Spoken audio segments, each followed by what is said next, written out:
All right, Howie Roseman, you dirty, dirty dog, you have done a masterclass again in how to be a GM. I think the New York Jets got absolutely fleeced in this. We're going to get into the numbers. I think this trade goes a little bit deeper. Let me just break it down and explain on why the Jets got fleeced here. So if you heard the news, Haason Reddick is being traded to the Jets, which is kind of essentially just a trade for Bryce Huff, since the Eagles traded for Bryce Huff just to fill in that gap. But anyways, Haason Reddick got traded on a conditional second-round pick if Haason Reddick gets 67.5% of the playing time on defense and 10 or more sacks. It's a lot to look at. It's very achievable. This guy's a 12 to 15 sack guy every single year. Even though I'm not the biggest fan of Haason Reddick, I think he's actually helped over his career by other players on his team, which I think that's going to happen again on the Jets. We'll break that down.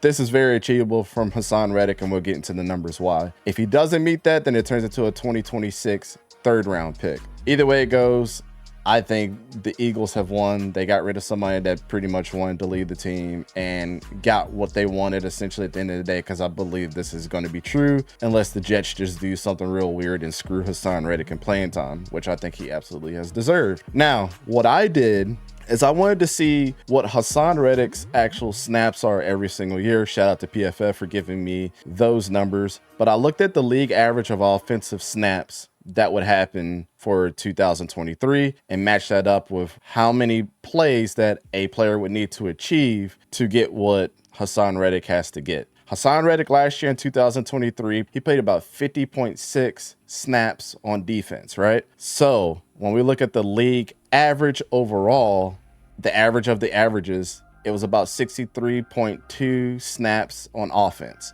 All Haason Reddick would need to play, if it goes like 2023, 42.7. Now, if you take the average of the highs, which was 69.8, he would have to play 57.1 snaps. And if you take the low average of the lows, it would be 58.5, and he would only need to play 39.4 snaps. But when you look at Bryce Huff, he played about 28.2 snaps a game, which if it was him on the other end, I think the Jets would have fleeced the Philadelphia Eagles if the shoe was on the other foot. By snap count, what we can determine on average, Haason Reddick's going to blow that out the water. He's about, anywhere from 3 to 11 snaps a game. He's going to totally blow that out the water, and that's going to be part of the contract. We've already looked at the sacks over the years, but I just want to go ahead and break down who the hell is actually on his team that's going to help him achieve this. So you have a 4-3 guy in Bryce Huff, hand in the dirt type of guy that's going to be playing for the Philadelphia Eagles. Now he's going to a 3-4. Not really sure how that's going to pan out. Guess they'll figure it out. And you have Haason Reddick that's going from a 3-4 into a 4-3.